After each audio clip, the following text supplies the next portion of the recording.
Welcome to the Legacy Crusaders YouTube channel. This is Benji, and today I'm going to show you my Thunder Orcust list. It has a Pendulum engine as well, and it allows you to get to the Orcust combo in some interesting ways. So I'm just going to go through the cards. I tried to actually do this video already where I explained what every single card does, and I literally lost my mind because it's a 60 card deck, there's a million cards in here. I'll address any interesting things about the build, but I'm not going to go into the specifics of what every single card does. I will name every card out loud by name, so if you do want to research a card, you can do that. 3 copies of Thunder Dragon. Play 3 copies of Thunder Dragon Dark. Play 3 copies of Thunder Dragon Roar. Play 2 copies of Thunder Dragon Hawk, because it's more of a dark deck than a light deck, so I don't really want to have too many lights. And if you can't get a Thunder Dragon in graveyard, he doesn't do anything, so that's that. Play 2 copies of Batteryman Solar. He can send, or Solar, he can send a, I'm not going to get into that, but he comes up where he summons a token sometimes and gives you some extra monsters to do some pretty cool plays. I play 1 copy of Phantom Sky Blaster, summon tokens and do the Orcust combo off that. 1 copy of Destrudo as a second target for my Foolish Burial and my Dragon Shrine. Play 2 copies of DD Crow, because it's a hand trap that's energized with Allure of Darkness, and part of the goal of this deck is to allure into Thunders. Play 2 copies of Orcust Nightmare for the Orcust combo. 1 Orcust Harp Horror, because I'm not going to be normal summoning this, that's not the plan, but if you open it and discard it, you get Time Thief Redoer. Play 2 copies of Orcust Symbol Skeleton. I know the standard is 1, but if you have 1, you can very rarely actually use the Gears' effect to send the monster to the graveyard, so I like the option to be able to do that. So if I open 1, I can discard it, and it gives me an extra 1 in the graveyard for the follow-up turn if I wind up using the Gears to send a card to grave instead. I play 1 copy of Orcust World Wand. If you open this and discard it for combo, you get the Time Thief Redoer. I play the Phantom Knight package, which is 1 Ancient Cloak and 2 copies of Silent Boots. The extra Silent Boots means I can resolve Rusty twice, as well as open any card in the Phantom Knight suite for the combo and not be bricked.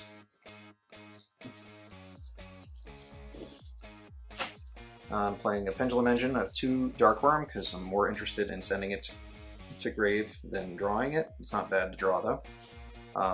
I do play 2 search targets for the Dark Worm. I play both Supreme King Gate Infinity and Supreme King Gate 0. If you play both in the scale, you can actually use Gate 0's effect to search a fusion spell card, so you can search Instant Fusion or Thunder Fusion. Also, if I activate Dark Worm in the scale, I can make a 0 to 5 scale and Pendulum summon a monster I might need to do the combo. If I open the Orcust Nightmare, though, I can do the 13 scale, and then Pendulum summon the Orcust Nightmare, and I only need 1 monster to do the combo then, as well as I can Pendulum summon the Thunder Dragon Roar to get an extra monster that actually floats, which is pretty cool. I also play 3 copies of Chronograph Sorcerer. So Chrono and Gate. If I have Chrono and I have Dark Worm, I can normal the Dark Worm and search the Dark Worm and search the Gate 0, play the 0 scale and have an 8 scale and Pendulum summon my whole hand, which is pretty cool. I do play the Time Gazer, which means it is possible to have a 4 to 13 scale. So if you open the Time Gazer, you can play the 13, and you can Pendulum summon all of your cards. Just Pendulum summon everything. If you open the 13 scale and the Chronograph, you can also get a 4 to 13, because Chrono has 2 effects in the scale. So you can use Chrono to special the Time Gazer from the deck, which gives you a 2nd monster for Orcust combo. His effect, if your card is destroyed, also gives you 2 monsters for Orcust combo. But he can also place he can destroy himself and then put the Time Gazer in the scale, so you wind up, and because the other card in your scale was not a Magician, he becomes scale 4, so he's actually a 4 scale. And you can Pendulum summon out the Chrono, which is 1 monster, and any other monsters. Because the only problem with the Gate Infinity is you can only pen summon if you have no monsters. So that's the Pendulum Engine. The spells: triple Call by the Grave, triple Allure of Darkness, 1 Terraforming to search the 1 Orcust Babel, or if you're going second, 2 copies of Mystic Mine, in case the boards your opponent makes you too crazy. I play 1 copy of Monster Reborn, which is good for when you open Solar, or It's also good if you just activate Thunderdark on your opponent's turn and get turn 1, and then special it turn 2 when you go. Also, it allows you to start your play with Instant Fusion and then summon the Winda back at the end of the turn to make sure that they can't play. Foolish Burial, mostly for the Dark Worm, but you can send other things as well. Dragon Shrine can only send the Dark Worm or the Destrudo, so usually the Dark Worm to start the game and the Destrudo after that. Fusion spells, I play 1 Thunder Dragon Fusion to summon a Titan. It's also a good discard for the Mermaid. You can also use this to just start getting Thunders in play after your opponent can't play through the original board. 3 Instant Fusion to do the Winda combo. Also gives you easier ways to do the Orcust combo. My spell and trap removal lineup at the moment is Double Twin and Double Galaxy Cyclone. This has value in graveyard to banish it to destroy your opponent's Mystic Mine or your own if it's on field. You can destroy your own Fog Blades from grave as well to make it so you can attack monsters. My trap lineup, I play 2 Orcust Symbol Skeleton. Crescendo, so I like to open one so I can search the field spell. And I'd rather not open the field spell as much. I'd rather open the trap card because this has value in graveyard. I play 2 Fogblade and 1 Shade Brigadine for the Redoer. The extra deck is 1 Thunder Dragon. No, this is in reverse order. 1 second. 1 Mermaid to do the Orcust combo. Gets negated. Oops. 1 Nightmare Phoenix for any 2 monsters, but the Mermaid can be made with the Orcust Nightmare if you Pendulum summon it. It's pretty cool. 2 Galatea for the combo, 1 Rusty Bardiche for the combo, 1 Space Insulator for the Trisbaena combo in the wrong scenario, but it gives you an option to do that. Trisbaena for the Trisbaena extra deck lock combo, I'll show you that in a minute.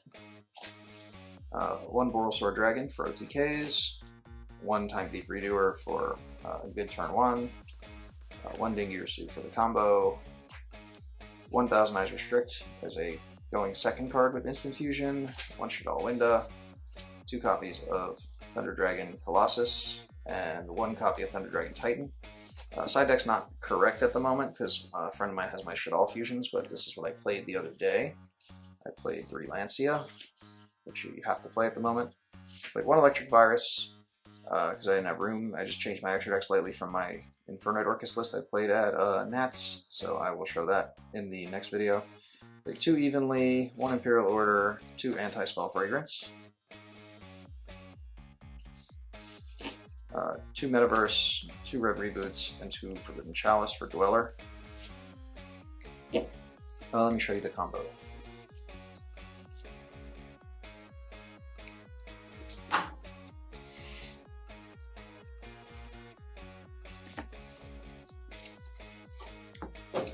So I'm just going to do a randomly shuffled deck and see which combos I can do. I can do 1 or 2 combos. I'm going to try and do the Trisbaena lock and a combo that ends with the Thunderhawk, just off a random hand. If I could just do the Orcust combo, I won't do the combo, but I'll just say how I can do the combo. That way we can do this quicker. Alright, 1 more shuffle because the deck was in complete order. Alright, so random 5-card hand.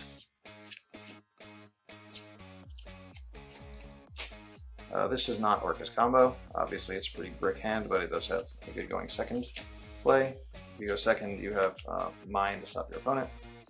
But otherwise this hand was not good for combo. But it had Called by the Grave, so if it was just 1 different card instead of the second Called by the Grave, maybe it could have done the combo. Alright, let's just see what comes up here.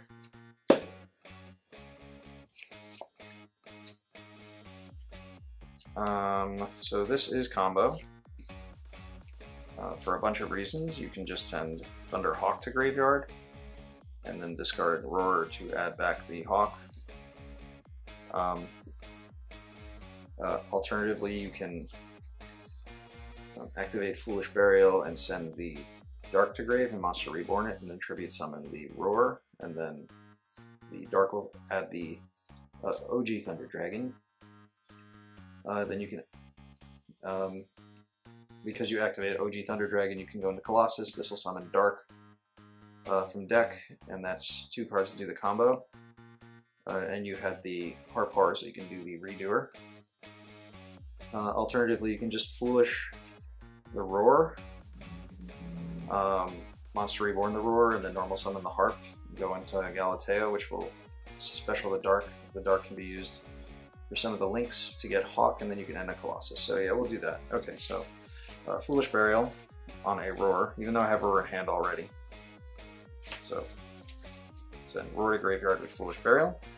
Whoopsies. Then Monster Reborn, targeting Roar. Roar is now on field. In normal summon the Harpar and go into Galatea. Activate the effect of Roar to summon Dark from deck.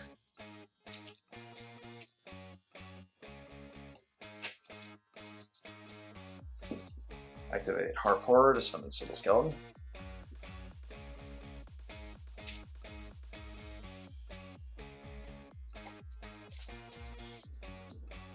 Use these to make the Rusty Bardiche. Rusty's effect. Actually, at this point, I usually do Orcust Sybil Skeleton to summon the Galatea and go into the Vingirsu. Effective Vingirsu can put this into the graveyard. Next, you can activate Rusty. In this case, we don't actually need the Ancient Cloak, because we're in a kind of a full field. So just send Silent Boots to set Trap card, Fog Blade, and then use Silent Boots to search another Fog Blade to hand. In this case, we just link these two into the second Galatea. The Dark will activate, adding the Hawk to hand. Hawk will then be discarded to summon any Thunder Dragon from grave. We'll just do the Roar, doesn't really matter. Go into Colossus in defense position, because there's no reason to put it in attack position. Then activate Galatea, returning the Harpar to deck to set the Orcust Crescendo. So that is the board. Normally, that's a pretty normal board if you get the Thunders in play. In this case, I also had Twin. Let's go over how to do the Trisbaena lock. See if I can draw into a hand that can do the Trisbaena lock.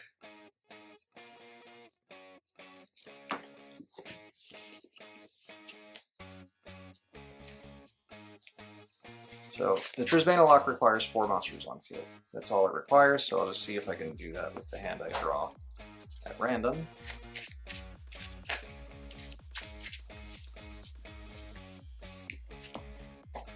Might not be able to do it with this hand, but we'll see.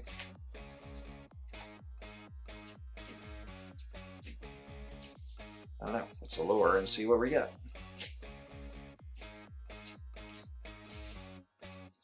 So with this hand, we probably just banish this, because we have combo otherwise, but we don't have the combo for the Trisbaena lock, so I'll shuffle again.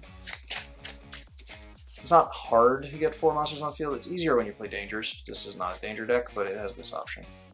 Trisbaena lock was shown to me by a commenter, and I want to share it with everyone. So, not yet. Draw. Banish Allure. I think we might have it, but I'm not 100%. So, we allure away the DD Crow. Okay, so, the reason I think we have this is because we have Solar, and Solar is going to get Roar, and Roar is going to get a monster also. So yeah, let's do that. I want to make sure I have the right amount of monsters, though. So the Roar will get the Dark, and then the Dark will get the Hawk. Okay, so we're good. Alright, so Solar can send the Roar, Monster Reborn the Roar to get a token. Just for example, I'll put this here on the field as a token. Next, I'll use the token and the Roar to make the Orcust Nightmare, Nightmare Phoenix into the Mermaid. Activate the Mermaid to send, discarding whatever symbol skeleton, I guess. So this is why I like opening it, because now I don't have to attach on the following turn. If I need to send two, I can send two. So I'm searching for Roar. I'm summoning from Roar the Dark. So that's like my 4th monster, and I'm summoning for Orcust Nightmare. All right, so this is the setup you need. You need to have these 2 on board and 2 additional monsters. Doesn't matter what they are. So for this case, I'm going to use these to make Galatea. All right, activate Orcust Nightmare, targeting anything to send Harp Horror.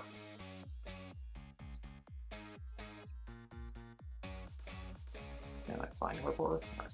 Harp Horror, effective Harp Horror to get the skeleton.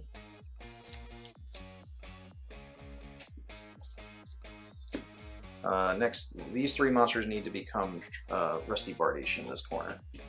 Now, I could have done Galatea here, put Rusty here, that would also be fine. But the problem with this particular part of the play is that Solar is not dark, and that's where the Space Insulator comes in. At this point, Dark will activate to add Hawk. Now, the fact that I can get a Colossus here is not really relevant, but it is a nice thing to do and to have. So at this point, we're going to make Rusty Bardiche in the corner zone here. Again, this whole play could be done here as well. It's the same thing. All right, at this point, the Rusty has to activate, and this is the part where you lose one of your trap cards. But at least if your opponent's playing like Salamangreat, they actually can't do anything about this. Trying to send the Ancient Cloak, but I keep like passing it. Ancient Cloak, Ancient Cloak. Ancient Cloak, Ancient Cloak. Send Ancient Cloak. Set. I guess the Fog Blade. Probably don't need it in this case.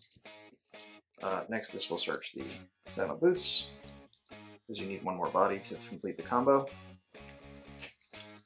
Technically, we have Hawk, so we wouldn't need to do this. But we'll special this monster. Make these into Trisbaena here. So now this extra monster zone is locked out. If a monster is summoned here, it will banish all back row on the field and banish the monster that's summoned here. And now all you have to do to make sure your opponent has to use this extra monster zone is take this extra monster zone. So we have a Symbol Skeleton here. So we banish that, summoning the Galatea to the main monster zone. Now we can shuffle back a card, but we don't want to set any card because it's just going to get banished by Trisbaena. So if you do set it, it could maybe prevent your opponent from playing another card first by just negating it with the Crescendo. But you might just wind up banishing your own Crescendo anyway, so it's up to you to make a judgment call on whether you want to use Galatea or not at this point. But we just make Dingirsu in this monster zone and attach the Symbol Skeleton. So now your opponent has to destroy the Trisbaena in multiple ways before they can. They have to destroy it multiple times because Dingirsu can protect it multiple times, and they can't do this with. They can't use their extra deck to do this. If for whatever reason you want to not get cards banished, you can always Fog Blade the Trisbaena yourself because it's here. And the only thing that really stops this play is like an imperm on the Trisbaena. But yeah, that's going to kind of wrap up everything. So in case the lighting is pretty bad to see the Trisbaena, but yeah, this zone is currently pointed to by Trisbaena, so if it gets something gets special there, your opponent can't do much. The alternative was we didn't need to do this. We could have left the Dingirsu in the extra deck, not revived these, and we could have played Hawk to activate a Thunder in hand to summon any of the Thunders back from the grave. They've already been activated, so we can just make the Colossus here instead, in which case Trisbaena is not as safe, but your opponent can't add. So, you know, it's judgment calls to be made. So that's going to wrap up this video. I hope you like it. I'll be sharing my Infernoid Orcust NEWCQ deck after I put it back together, because I put this together and it uses a lot of the same cards, so I didn't want to do the same thing over again.